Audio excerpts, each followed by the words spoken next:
Hey, thank you for choosing Dead Speaks, highlighting crimes, convictions, found dead or still missing. One moment, please. It was the summer of 1990, and the air in DeKalb County, Georgia was thick with heat and humidity.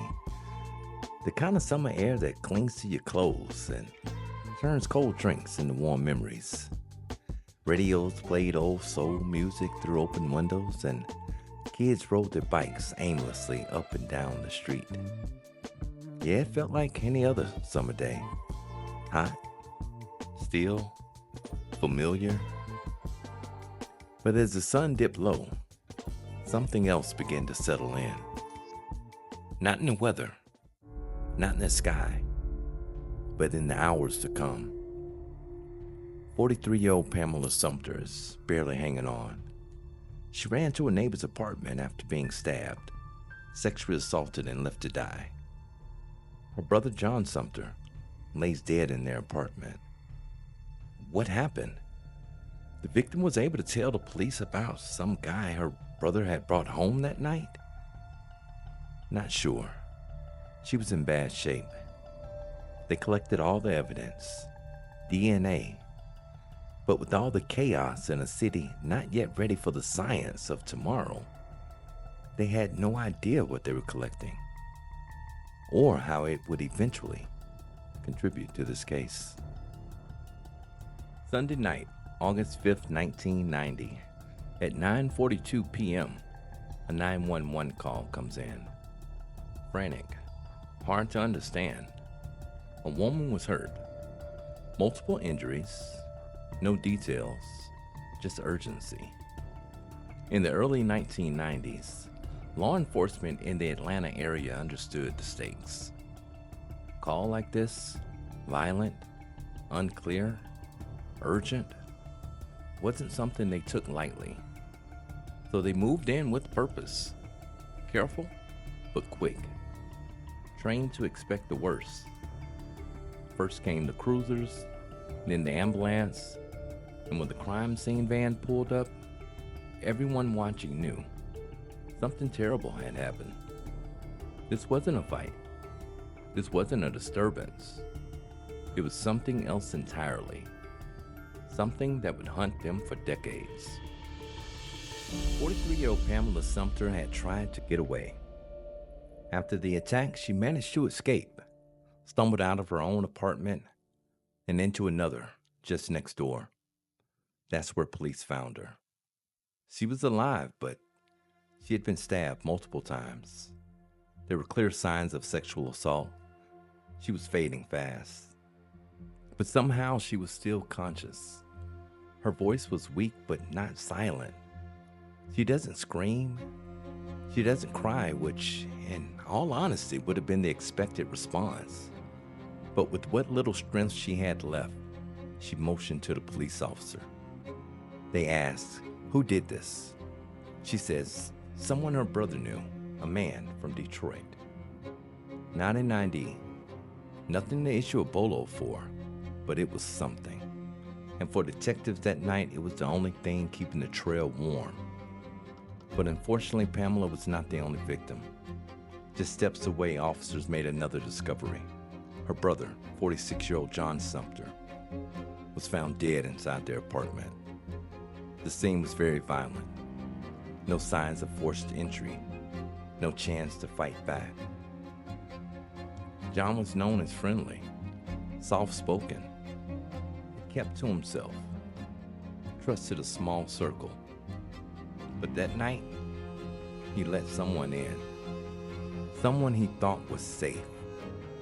But what followed left no doubt this was not a random act. Investigators began to work quickly. From Pamela, they collected a rape kit, blood samples, hair, trace evidence, anything that might hold answers. But in 1990, DNA analysts wasn't what it is today. There was no national database, no rapid testing, just evidence and a long wait. Unfortunately, days later, Pamela dies from her injuries, and with her goes the last living witness. The case goes cold. There's no arrests, no known suspect, just two victims, a vague description, and a growing stack of unanswered questions. But investigators don't forget, and neither does that evidence, because sitting in storage, sealed and marked, was everything they needed. They just didn't know it yet. The case files sat still for years. Dust gathered, names faded. Like on the folders, names were actually fading. But what happened to John and Pamela Sumpter was never really forgotten. More than 3 decades had passed. But in October of 2023, the DeKalb County District Attorney's Office made a decision. It was time to take another look. Thanks to a federal grant, the Cold Case Unit reopened the investigation. One of their first moves? To send the preserved rate kit to Bold Technology, one of the top forensic DNA labs in the country. Known for handling cold cases nationwide, Bold specialized in pulling genetic profiles from evidence that's decades old. And this case was no exception. The lab pulled a clean male DNA profile. Clear, complete, and impossible to ignore. In June 2023, the DNA profile was uploaded into Georgia's criminal database. It wasn't a dramatic moment, no flashing lights, just quiet hope that something, somewhere, would finally connect. And then, nothing. No match.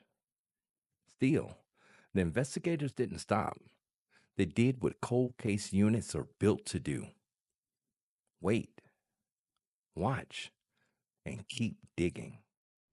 But just because you have DNA evidence doesn't mean that there will be a match in the state or national databases. We decided Ms. Sumpter's case was a good candidate for a new investigative technique called forensic genetic genealogy, or FGG. FGG is a process where DNA analysis is combined with genealogy. FGG allows investigators to take a DNA profile from a case and run it through law enforcement accessible family tree databases to search for relatives in order to narrow down who the DNA may belong to. The Bureau of Justice Assistance awarded our office the prosecuting cold cases using DNA grant in October of 2023. In February of 2024, we sent a DNA sample to our private lab partner, Othram, which began working to identify the suspect through FGG. That same month, we worked with the GBI to upload the DNA profile with this case to the national DNA database. And within days, we got a match to a sexual assault in Detroit, Michigan. Information from both the Detroit case and the new FGG analysis led our team to Kenneth Perry of Loganville. With the name, a history, and DNA to back it up, the next step was clear. Now it was time to find him. Kenneth Perry was living in Loganville, Georgia, a quiet suburb just 40 minutes east of Atlanta. He wasn't hiding, no new identity, no life on the run. He had a home, a routine, neighbors who waved. He blended in, just another man in a modest house, living a quiet life. But beneath that calm surface was the past, the truth, the fact that he was uncivilized, unqualified to wave back to those neighbors. June 6, 2024. The sun was just starting to rise over Loganville, a quiet suburb where early joggers move past neatly trimmed hedges and still sleepy driveways. The kind of morning felt like any other. It looked like any other. Yeah, it doesn't look like the place you'll find answers for a 35-year-old cold case, but on that morning, something was different. DeKalb County's deputies didn't storm in. They didn't have to. After 35 years, this wasn't about speed. It was about certainty. Quiet cruisers crept through the neighborhood. No sirens, no flash. Just a presence that says, we're not guessing anymore. They had waited decades for this moment, and now they weren't chasing rumors. They had a name. They had an address. Kenneth Perry answered the door. He didn't flinch. He didn't run. He didn't even ask why. Because some part of him had, of course, always been waiting.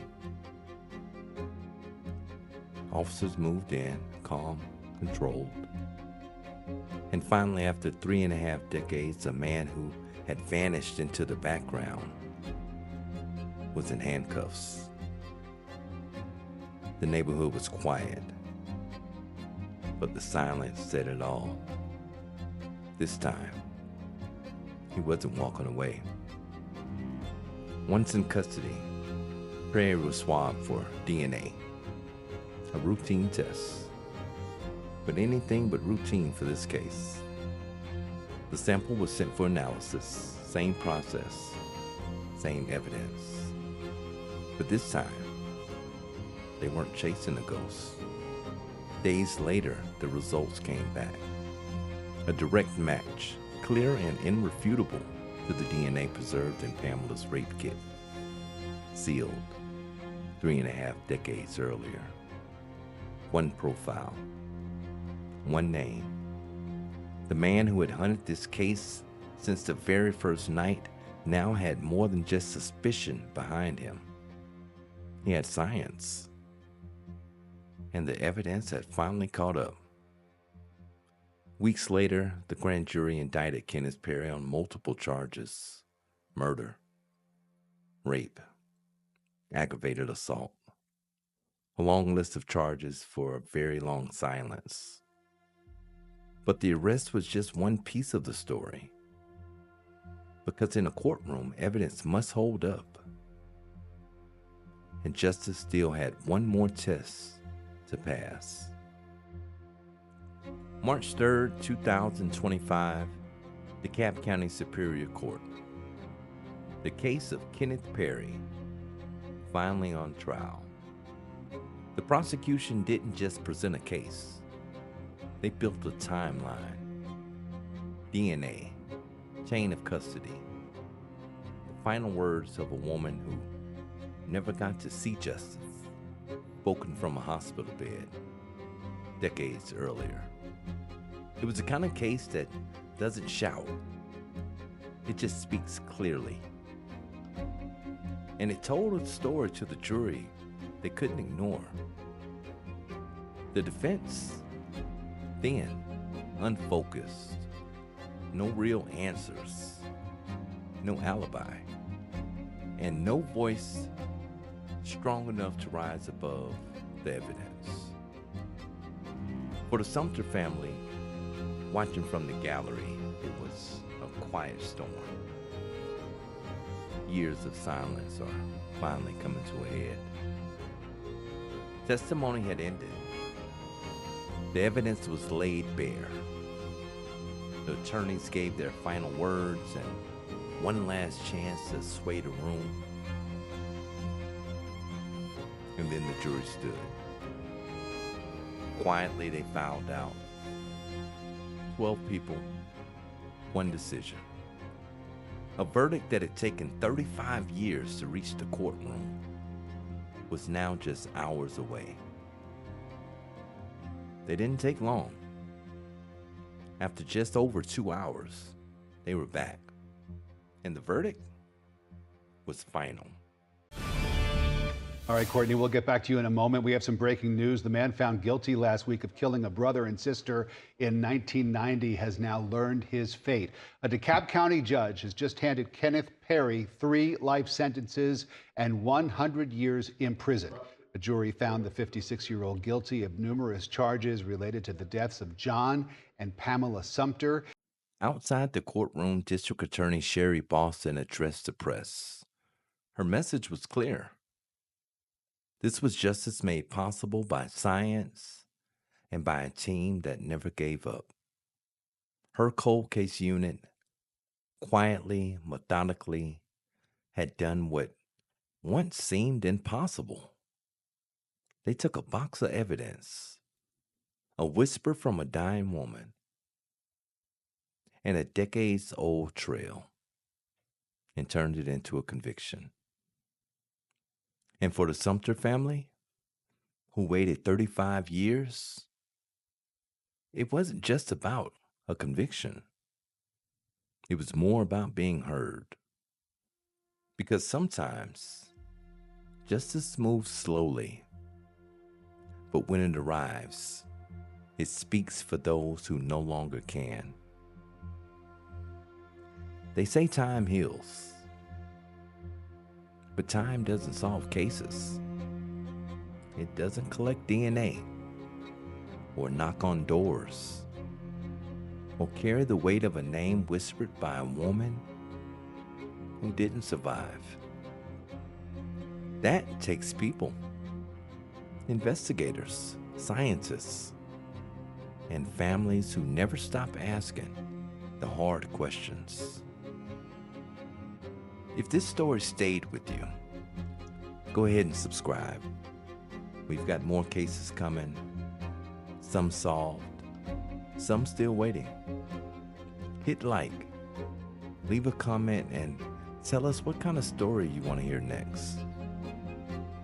Until next time, stay safe and stay curious.